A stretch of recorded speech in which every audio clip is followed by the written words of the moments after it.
Assalamualaikum warahmatullahi wabarakatuh.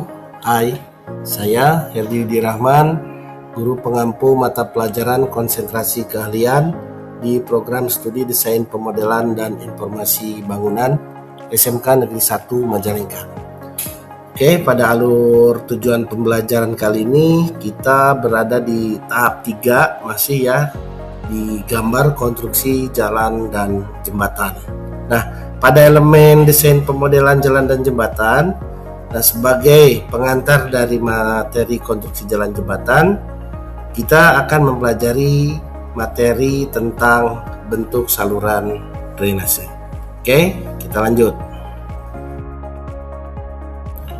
Oke, sebagai mukadimah, kita bisa sambil melihat dari tayangan video ini, di mana kita akan mempelajari bentuk-bentuk saluran drainase yang memiliki variasi penampang yang disesuaikan dengan kebutuhan dan kondisi lingkungan. Nah, saluran drainase ada yang berbentuk persegi atau persegi panjang, di mana ini banyak digunakan di daerah perkotaan. Ya, karena kenapa ini? Karena mudah dibangun dan mampu menampung debit air yang cukup besar.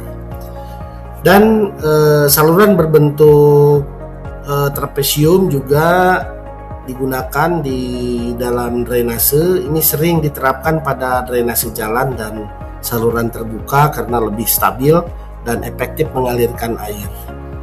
Dan ada lagi ini yang namanya saluran setengah lingkaran atau berbentuk huruf U, umumnya menggunakan beton pracetak sehingga pemasangannya lebih cepat dan rapi.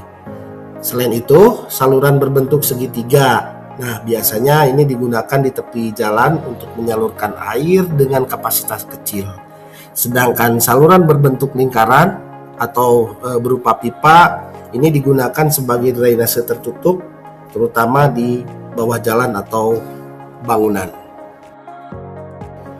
Lanjut, kita perhatikan di dalam tabel ini bahwa tabel ini menjelaskan beberapa bentuk saluran drainase yang umum digunakan beserta bahan, kapasitas, fungsi, dan keterangannya. Nah, saluran berbentuk trapesium biasanya dibuat dari tanah, beton, atau pasangan batu, dan ini memiliki kapasitas besar dan banyak digunakan pada saluran terbuka karena stabil terhadap tekanan tanah serta relatif ekonomis. Kemudian untuk saluran berbentuk persegi atau persegi panjang umumnya terbuat dari beton atau pasangan batu, mampu menampung debit air yang besar dan sering digunakan di kawasan perkotaan karena kuat serta mudah dalam perawatan. Dan untuk saluran tanah atau beton sederhana memiliki kapasitas kecil dan hanya digunakan pada kondisi atau kebutuhan tertentu karena kemampuannya terbatas. Sementara itu, untuk saluran setengah lingkaran dari beton pracetak berkapasitas kecil, ini banyak dimanfaatkan di sisi jalan lingkungan dan kawasan perumahan sebagai saluran pendukung untuk mengalirkan air hujan. Oke, kita lanjutkan. Nah, di dalam drainase tentunya juga ada beberapa permasalahan di mana permasalahan drainase di perkotaan disebabkan oleh tingginya limpasan air hujan dan air buangan, serta kurangnya pengelolaan yang baik gitu ya. Rendahnya kesadaran masyarakat seperti membuang sampah ke saluran, terus juga itu menyebabkan penyumbatan aliran air. Akibatnya banyak drainase tidak berfungsi secara optimal, maka kapasitasnya kurang memadai dan sering menimbulkan genangan atau banjir. Nah, itu menjadi hal permasalahan pada drainase. Oke, kita perhatikan pada tabel di sini merupakan sistem jaringan drainase.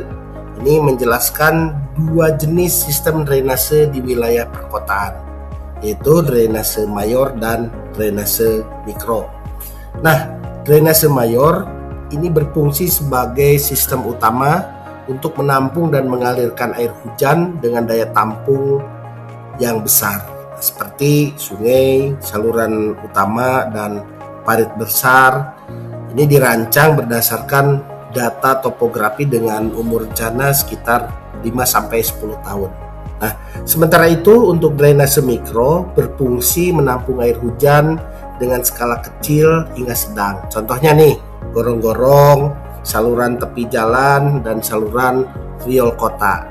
Nah, dengan daya tampung sedang dan umur rencananya itu sekitar 2,5-10 tahun. Ini tentunya juga disesuaikan dengan tata guna lahan di wilayah tersebut.